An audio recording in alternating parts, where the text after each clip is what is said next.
You've seen this in the videos before. Gonna give you a quick turntable of it. It looks beautiful, better than when I built it, because luckily we have Steve here with us. Hey, everybody. Awesome. Go ahead. Yeah, so thanks, Marco. So if you all had been on, or if any of you were on the live stream, or you saw the video afterwards, we had taken a look at what was in the box. And we had in the box a partially disassembled Raspberry Pi Car S from Sunfounder. And we'd asked during that time, well, heck, if you got any ideas, leave them down below, leave your questions. Well, we didn't get any requests to make anything. So I picked to me was the easiest. It was almost finished. So all I had to do was like tweak a couple nuts and bolts on it and install the software, and we're good to go. So I'm going to go ahead and just give a quick demonstration of the functionality on the wheels. So again, Marco had given you the 360. This is the back end of it. This is, again, the side, and this is our front with the ultrasonic rangefinder. Let me put that down there. They kind of made it look cutie. The little cow face on the front, I guess. It's like a little bull with bull horns. Those little eyes are actually ultrasonic rangefinders that sends out a ping, literally ping, and it waits for it to come back. And this ping is traveling at the speed of sound. So at the speed of sound, it goes out 10 inches, hits something and comes back, and we receive that sound wave and we divide it by 2 because it went there and it came back, and we get the exact distance of how far it is. So this ranges between, goodness, probably about an inch or so out to probably about, 8 feet or so, but we don't need 8 feet. We don't need to stop and recognize something. We have it set a little bit more different. We have it set up to centimeters. So 10 centimeters is when it would stop, and we'd have 40 centimeters is when it would start recognizing objects in front of us. So it's kind of a little bit of intelligence, but not a whole lot. Like, hey, something's coming. Better start slowing down. That's about all we're at on this. So let me go ahead and show you how this works. I'm going to align this with our view, and I have my laptop over here. My laptop is connected via an RDP, remote desktop session, and I'm just going to, from here, show you your wheels work. So this is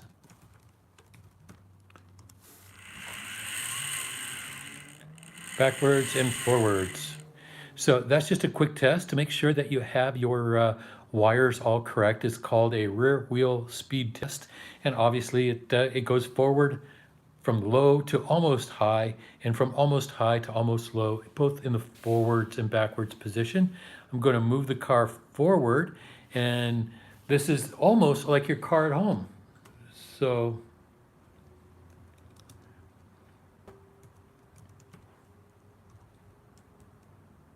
watch this.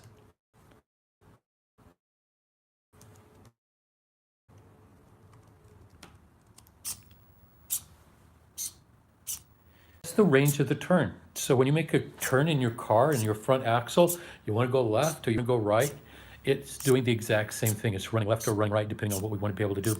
And I'm going to stop this. Control C on my magic keyboard stops it. And we're going to recenter our wheels. So let's see if we can get this right.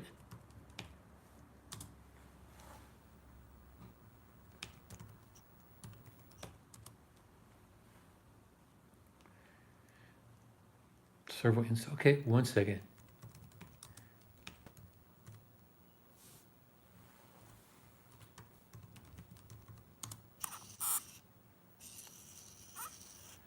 It goes all the way to the left, all the way to the right, and then centers the wheel. So that should be exactly forward. But if I point the car exactly forward, you notice it's just this side. You can see a little bit of the wheel.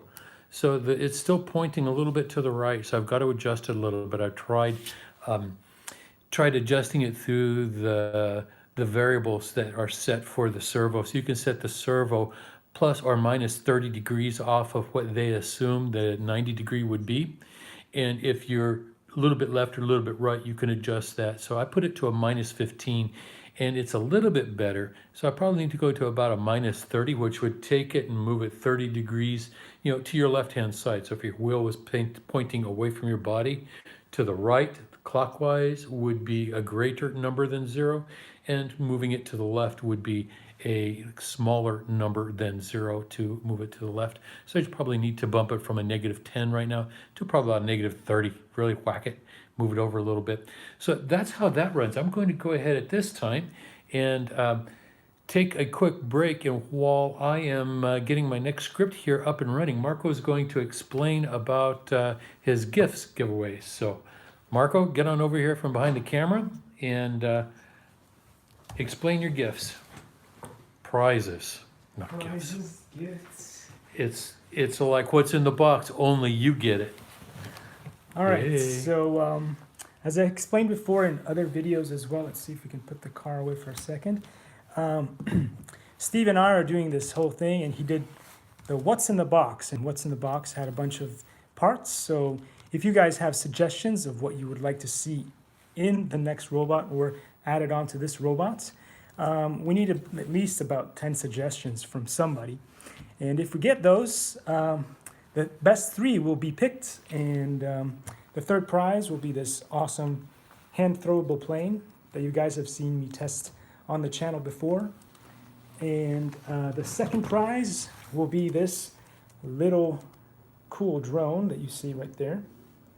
And the first prize will be the magnificent drone that you guys saw me that eventually ended up on one of my roofs and stuff. So there's a long story that goes with this plane, and people who've been following the channel know exactly what this is all about. But anyway, in our usual gift style, it will be given to you guys as usual in the usual spot. And so when we get those famous comments, we'll be able to reach out to you and let you know when your prize will be at that location. Anyway, I'm going to give the camera back off to Steve in a second.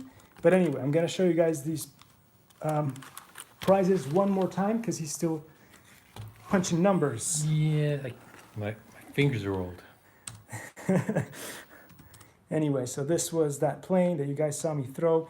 It came in it's basically the cheapest that I could find that is really, really good though.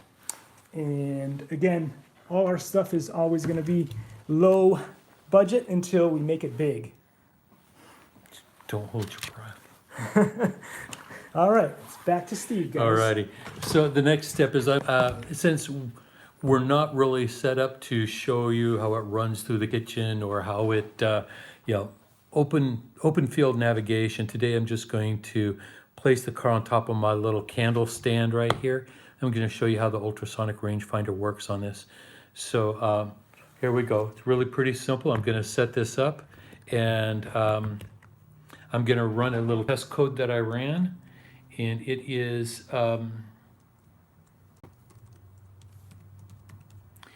it just allows you to see exactly what this does for us. I got a very small keyboard on my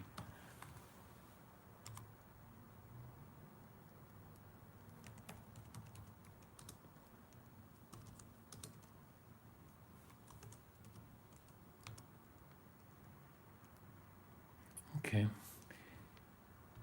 I guess I got to open it manually. There's a couple of, when you're running a Python script, you often can run it from the command dialog. It's that black box that you utilize on your computer. And you can do that very simply by just typing in the word Python. That's the programming language that I have. And then from Python, at that command line on that little black box, you type in the application name. Mine is called Ultrasonic Test. And from there, all you need to do is just say, okay, run. You click the button and it runs because it's executing underneath that Python. But it didn't want to do it for me. So now I've got to go ahead and opening it. I'm going to open it up in Thani. So if any of you are programmers, you'll know that Thani is the out-of-the-box program that is utilized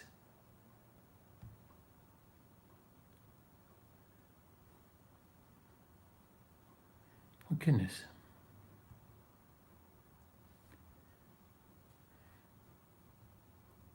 Never doubt the fact that when it's live, it's going to mess up. Well, they're used to it, so because they see what I do.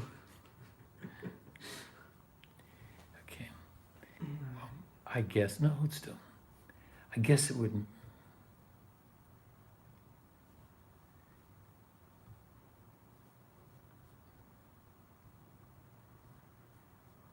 Don't go away. Are you all amazed at this so far?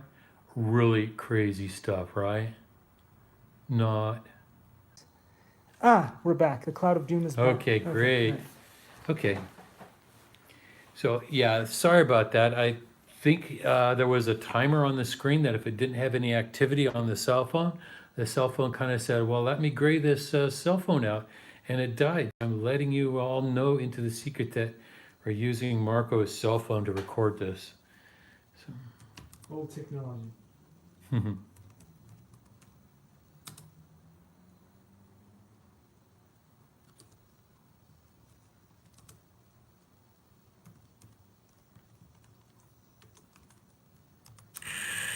Okay, so we're going forward. So we turn the car on, we're going forward, and something comes close. You kind of, you see my hand as it gets close to that? It's like trying to move out of the way. So the car says, hey, there's something in front of me, let me move.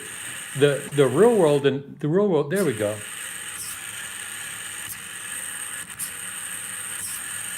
Now this is the code right out of the box.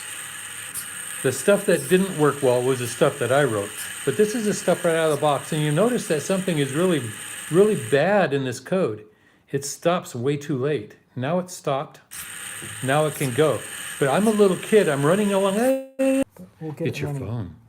It will get it running. We were supposed to use a different device to do the live stream, but in the end, we're AT&T. Not to worry. phones. But the takeaway is that when I put my hand in front of the ultrasonic rangefinder, the back wheel didn't stop and the wheels in the front started moving back and forth. What should have happened is that even though you didn't see my hand getting closer and closer, it should have got to a certain point where it stopped before the car hit.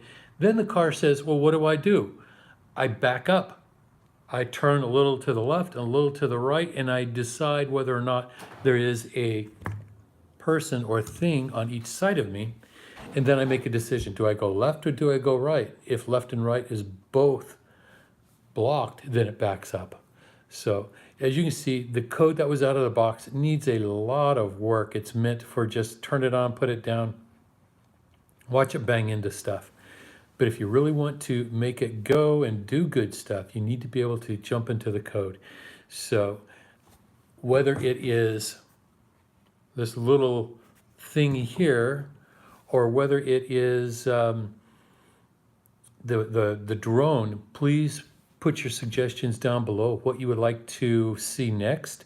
Options with this particular vehicle right here is one, hey, get it working and take it outside and have it go through a maze of boxes. So put it a bunch of maze of boxes in a random order, and it can navigate its way through a maze of boxes. Option number 2 with this car is a line follower. So you could have it follow a line. Maybe go from your couch to the fridge and wait for somebody to put a Pepsi on it and have it drive it back. So we could do something like that. And lastly, for this, option 3 is we can make a light follower out of it. So it can sense if I look left, if I look right, if I look straight, which way has the strongest light source. So you could actually, they used to call them cockroach contests because cockroaches run away from the light. This would be a moth contest where it tries to find the brightest light source. So if you want to do a moth contest or a find the way through a random maze contest or a line, give me a Pepsi contest, then let us know. If you have a better idea, again, let us know down in the bottom. Look at the original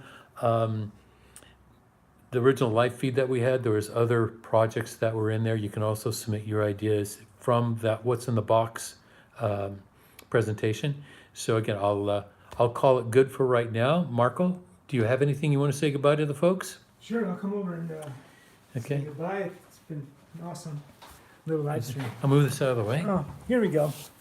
All right, guys. So thank you so much for showing up. As always, we've got Master Steve always helping us out with stuff. Making cars. Yeah. But, Actually, let's show off that car one more time. I mean, it's Yeah. so cool. yeah, so it really is. It's very cool. The Raspberry Pi on it has a controller that is similar to the power of your watch. But again, with this having the power of your watch, see all these pins that are open on the top? We can put GPS's, global positioning systems. We can put light sources. We can put RFID chips so that we know where it's at. So if you got any ideas or you've seen other thing that's cool, throw it in down, and we definitely appreciate you watching. If you don't see it live and you see it later, thanks for taking your time out during your day and at least just giving it a shot. Give us a holler, and sure appreciate your time. As always, take care, and I'll see you in the next one. See you guys.